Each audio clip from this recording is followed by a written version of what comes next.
Yo, we're in three for these Reddit posts. We're in the same old one. This lady, she's black, 30. This is day number 30. I'm not 30 yet, but I'm getting there. So I'm like, I need to look over the horizon to see what's going on. So day number 30, this post is about this black lady. She's a lawyer. I think she's in Chicago or something like that. Maybe not. But like, she's just trying to figure out why the dating is so small. So she mentions race in this. So I'm going to mention race in this. So if you don't like race in this, you can get up out of here. I don't know. I'm just saying, like, it's a part of our culture. I don't like it. I wish we all could view each other the same. I wish racial trauma wasn't a thing. I wish slavery wasn't a thing. I wish discrimination wasn't a thing. I wish racism wasn't a thing. But they all are fabric of our society that we're working through. So it's even in our dating. So in our preferences and our stereotypes, etc. Just as Chevy Chase. I'm just kidding. Okay, let's continue on. So this person named Traditional Drink 52. Gosh, that's funny. I think your size may be getting in the way. What size is he talking about? I don't know. I'm black and educated and get a lot of interest from men of all races. This is probably a woman. I've had a few men ask me to be their girlfriend within the past few months alone. However, I'm very athletic and bond with men over our shared interests. I'm not sure what curvy exactly means since Tess Holiday calls herself curvy. Why does that sound familiar? Tess Holiday. Who is that? She sounds so familiar. Tess Holiday? Is that the lady who plays Precious? I have to know one thing. I've seen her on like an interview and she has such a bubbly personality. I would never have thought that. And I'm like, yo, her personality is dope. I'm like, but yeah, that is something I do have to say. I have to say this real. I don't think in regards to my experiences with the black community that we make health a top priority.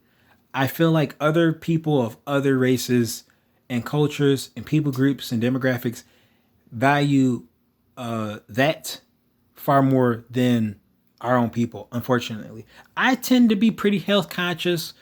I'm trying to do this thing that's similar to intermittent fasting. I heard from Jordan Peterson. He was saying eat a massively fat but also protein heavy and avoid carbs for your breakfast and then snack throughout the day. And it sounds like intermittent fasting because another brother who was Latino, was he Mexican? I don't want to mess it up. But the dude's dope, and the dude is like, he is like a super soldier. Let's just say that. He's just, man, that dude's impressive. But brother was telling me about, yo, you should try intermittent fasting, yo. And I'm like, yo, fasting? I used to try to do fasting, and I didn't fast like intermittently. I fasted the whole day. And I was like, that's suffering. And it turned me off from the idea. But when Jordan Peterson said that, I was like, a big breakfast? And he says it's reduced his anxiety. And I had anxiety. I was like, yo, let me try this. And boy, oh boy, that helped me out throughout the day. It helped me during the latter half.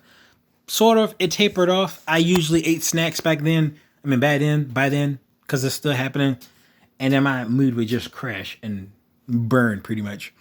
But yeah, it definitely helped me during the start. I was less worried, less bothered. Just like, yo, whatever. Yeah. Person gave me a weird look. I don't care. Everything is great. I just had a very positive outlook. Shoot, I got 4 minutes out of 36, 37, 36. Okay, I better make this count. So she says, however, I'm very athletic and bond with men over our shared interests. I'm not sure what curvy means exactly since Tess Holiday calls herself curvy. Sorry, I just felt triggered by that because this lady did say that she was curvy. And I'm like, what does that mean? I'm like, so you're fat? No offense. I'm sorry. I don't mean to fat shame.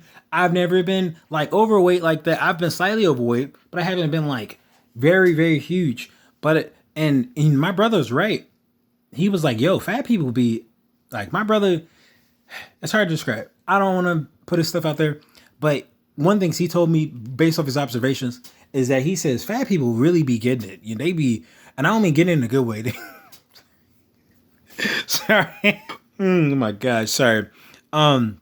They be getting shunned. These, sorry. I'm trying not to say thick folks, but these curvy plus size dudes and gals be really getting it. And some women, I was like, yo, there's not really a lot of big chicks, but some of them are flexible, and I'm like, yo. But another thing for me, sorry, little tidbit, is that I dated a kind of heavy set chick, and she was real nice. It wasn't as bad as I thought it was. I remember back in the day, I had these bad thoughts, even though I didn't date before at that time, and I was like, all right, sure, why not? I made a mistake. I made bad choices, and I was like, yo, I'm finna go to this party hoping to dance with some females. And and it hurt her, and it's bad. It sucked. Wasn't good on me. Had to change.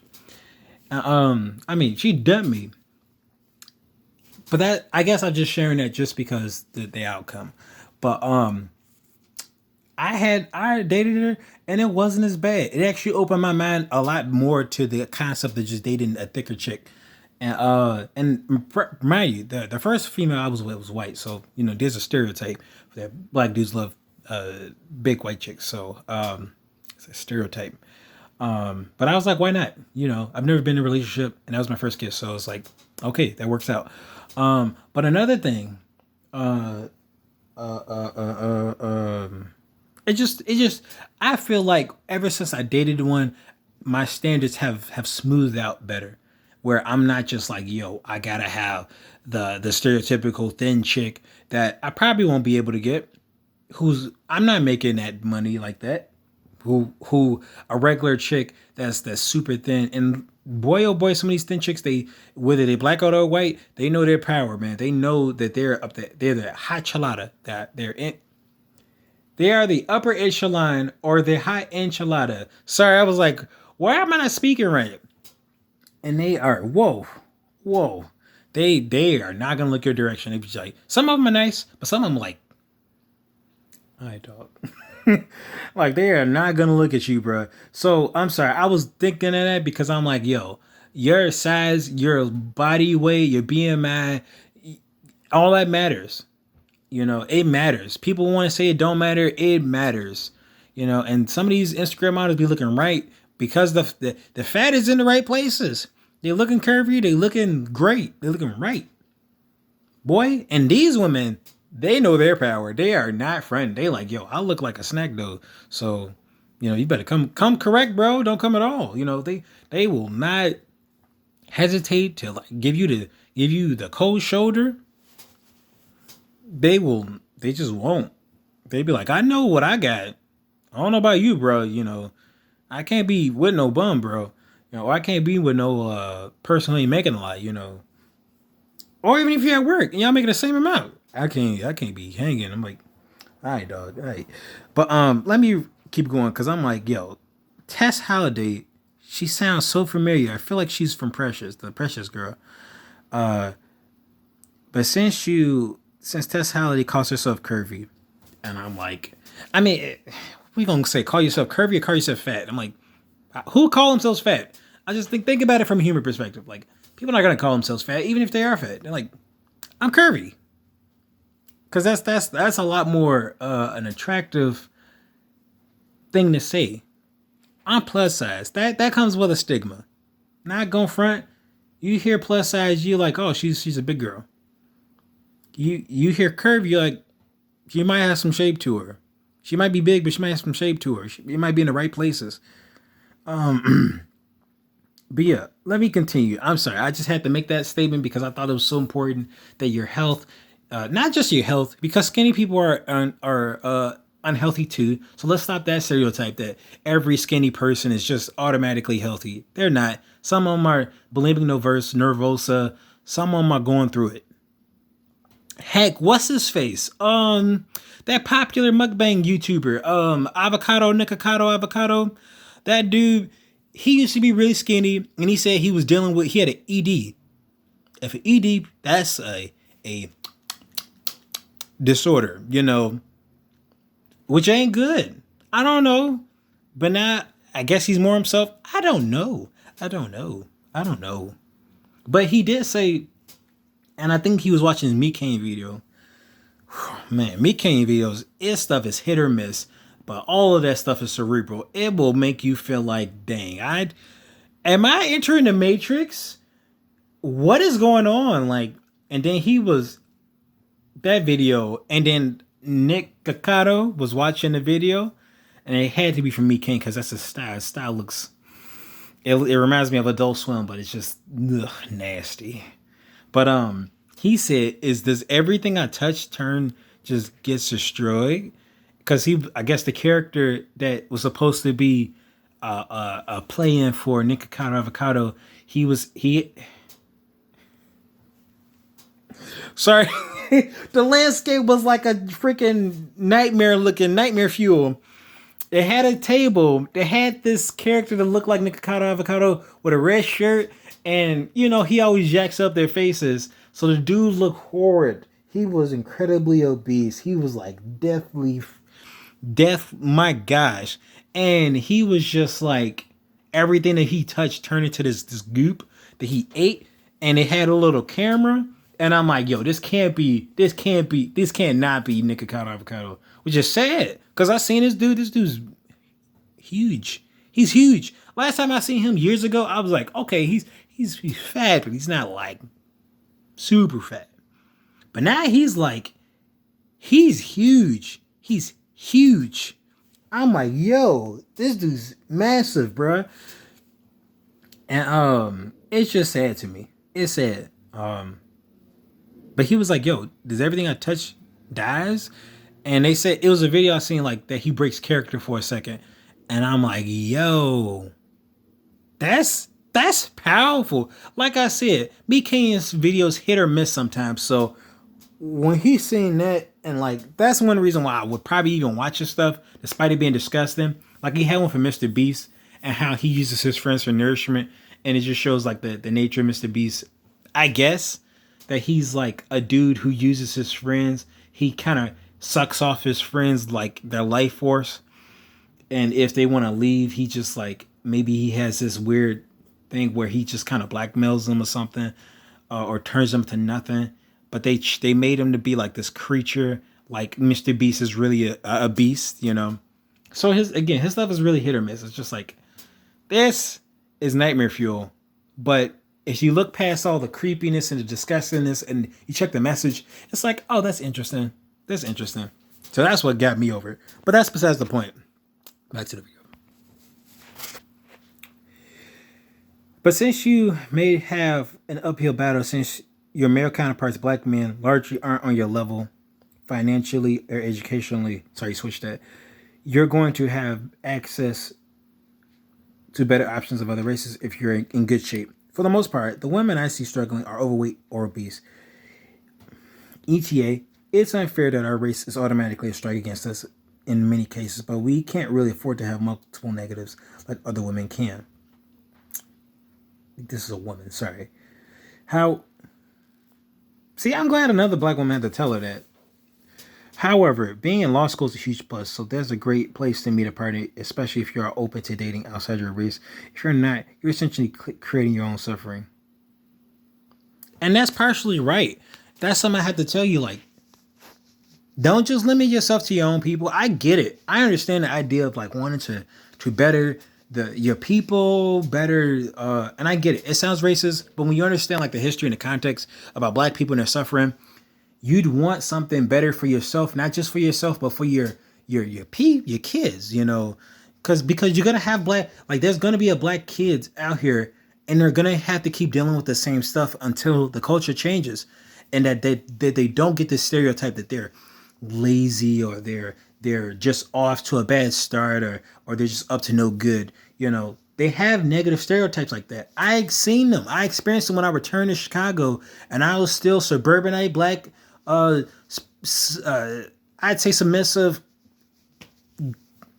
I don't know. I don't even know how you'd even describe it, but just I was really not a stereotypically black person. And I'm like, even if they aren't, they're still human. But like, I just wasn't that. And because I looked a certain way, I got treated a certain way. And I once had the cops call on me. It was I keep bringing it up because it was was unthinkable. Like you just existed and people treat you a certain way. It's just insane, dog. It's insane. But I agree. This seems to be what no one really wants to address. I agree with most of your posts, but I work with lawyers, and being in law school is not a huge plus for significant. What? I agree with most of your posts, but I work with lawyers, and being in law school is not a huge plus for a significant portion of the population. Wow. Wow.